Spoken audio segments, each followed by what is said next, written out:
You're listening to Chapter by Chapter Classics, the short-form classic literature podcast where each episode walks you through a few chapters of a great book.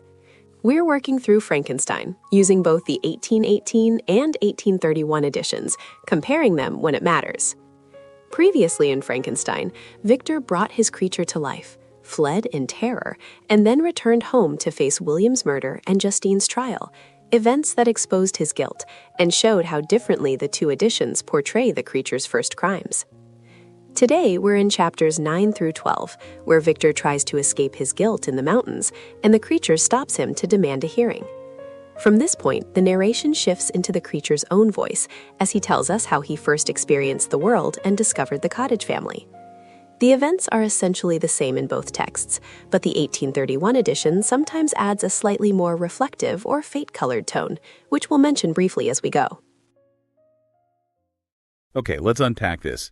We're diving into what is, I think, one of the most pivotal literary turnarounds in history. Absolutely. Chapters 9 through 12 of Mary Shelley's Frankenstein. Right. Up until now, we've been completely inside Victor Frankenstein's head.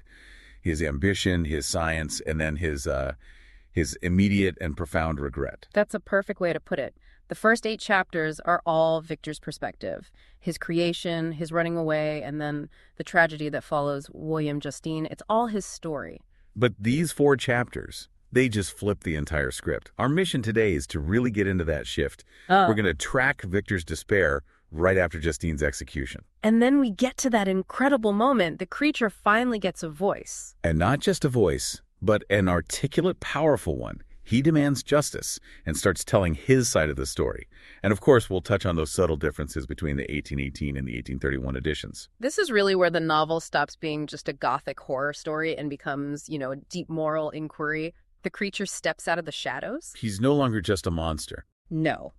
He becomes this complex moral agent, and he forces you, the reader, to question every single thing Victor has told you so far. So let's start there.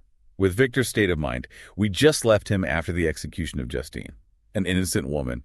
He knows he's the one responsible. How is he holding up? He's not. He is completely consumed. The text says, and it's such a powerful line, remorse extinguished every hope. So this isn't just sadness. No, it's a living death. It's a psychological prison. He's paralyzed by guilt and this constant fear that the creature's going to do something even worse. He's waiting for the next signal crime. And you can see that self-loathing projected straight onto his creation. He talks about his abhorrence for the creature, this, boundless, violent hatred. Oh, yeah. He says he gnashed his teeth. He wanted to extinguish that life which I had so thoughtlessly bestowed. It's an incredible admission. Yeah. He says his hatred and revenge broached all bounds of moderation. Which really just highlights his total failure of responsibility, doesn't it? The act of creation was his choice, his sin, and his only solution is to destroy the consequence. Not help it, not guide it. Destroy it. It's the ultimate parental rejection. And it drives him, quite literally, to the edge. Right. He retreats to the house at Belrive, and he stares at the lake, thinking about just plunging in, ending it all. But he doesn't. Something stops him. His family, Elizabeth, his father. He realizes he can't leave them unprotected, exposed to the malice of the fiend whom I had let loose. What an irony. The people he wants to protect are also the reason he has to keep living with his torment. Exactly. He's completely trapped. So to try and, break him out of this spiral, his father suggests a trip. To the Valley of Chamonix. This is a classic romantic trope, right? Yeah. Finding solace in nature. It is. They go about 2 months after Justine's death, and the idea is that the sublime power of the Alps, the glaciers, Mont Blanc, will restore him. And does it work? Sort of. For a moment. He says these sublime and magnificent scenes elevate him. They take him away from his littleness of feeling. The landscape does subdue and tranquilize his grief. But it's temporary. It's like a drug. It's a psychological escape, not a real solution. It offers numbness, not redemption. And this is where that note about the 1831 revision becomes so important. Shelley added language about fatality and immutable laws. No. Why is that such a big deal right here? Well, because it subtly changes who Victor is. In the first edition, the 1818 text, he's a reckless scientist. His downfall is because of his choices, his moral failures. All on him. It's all on him. But in 1831, by adding all this talk about immutable laws and his terrible destruction being decreed by fate, she lets him off the hook a little bit. He becomes more of a victim of destiny. Exactly.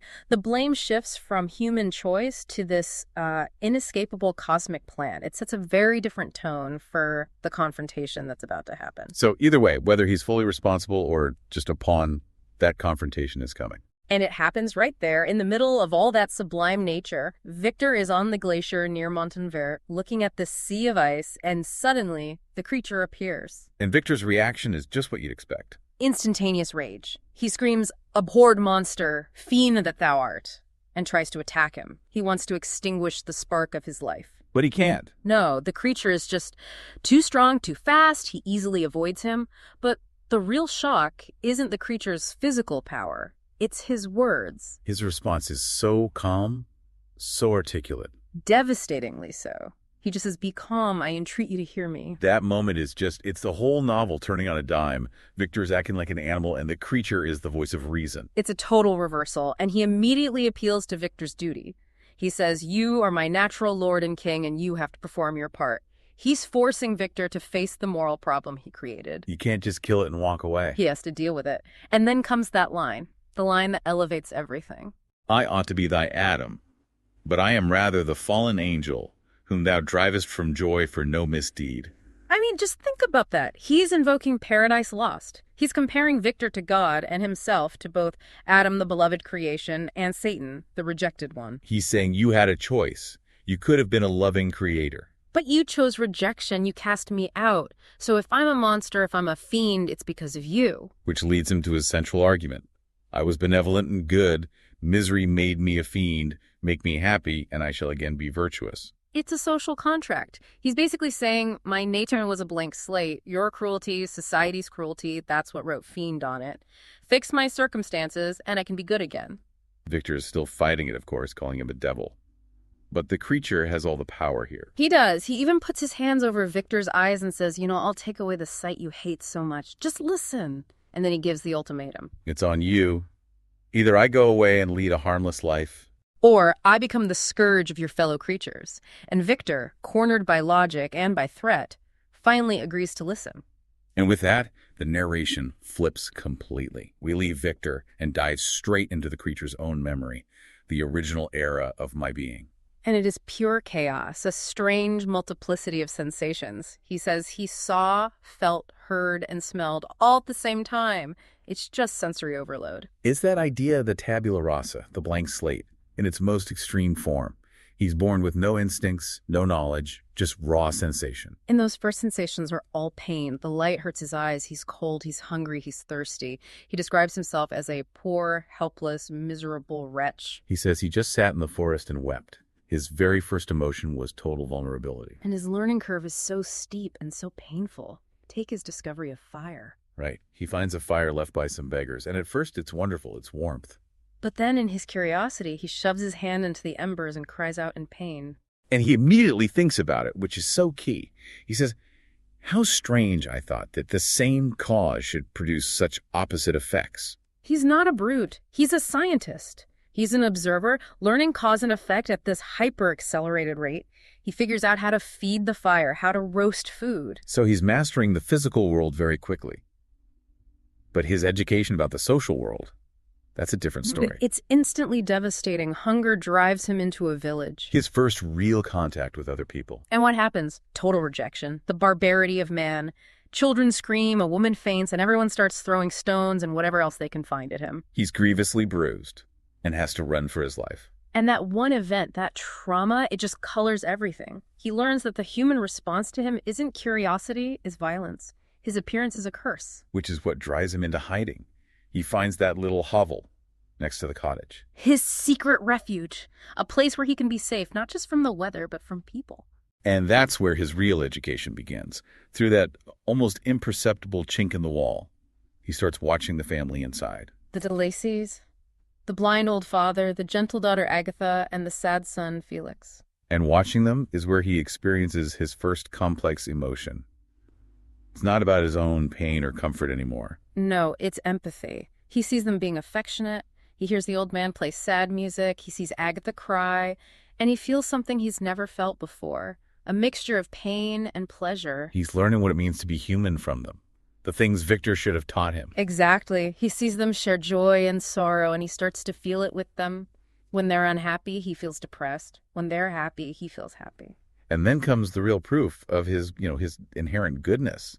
He realizes they're poor. He sees that they're sad because they don't have enough food. And so he stops stealing from their garden. He chooses to go hungry himself so they can have more. That act of sacrifice, it completely dismantles the idea that he's just a monster. He's making a moral choice based on empathy for strangers. And he contrasts their gentleness with the other people he's seen, the villagers, with their harsh manners.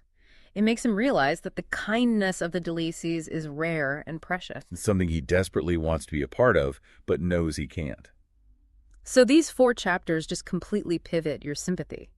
You go from Victor, the privileged, self-pitying creator, to this incredibly sensitive, intelligent creature whose only crime is his appearance. We've really traced that stunning shift from Victor's guilt trip in the mountains to that incredible confrontation, and now into the creature's own story of learning and feeling. And the main takeaway is exactly what the creature himself said. I was benevolent and good. Misery made me a fiend. Every terrible thing that might happen from this point on, you can trace it back to that initial rejection by Victor and by society. It's not innate malice, it's learned misery. So here's a final thought for you to carry with you as you keep reading. If the only way the creature learned about kindness and self-sacrifice was by secretly watching one isolated, gentle family, what does that say about the rest of the world? Does it imply that true virtue can only exist in isolation, away from the mob that immediately reached for stones? Was the creature's only chance at goodness to remain a voyeur, forever watching but never participating? Just think about what Mary Shelley might be saying about where real goodness can be found. That brings us to the end of chapters 9 through 12 in both the 1818 and 1831 versions of Frankenstein. In this stretch, the main differences between editions are subtle shifts in tone, not in what happens. Either way, we see the creature as lonely, curious, and capable of deep feeling. In the next episode, we'll stay with the cottage story in chapters 13 through 16, focusing on the creature's education, his hope for acceptance, and the brutal rejection that turns his pain into a vow of revenge. Thanks for listening to Chapter by Chapter Classics.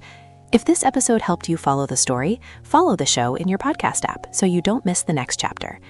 And if you're enjoying this series, please take a moment to rate the podcast or leave a short review.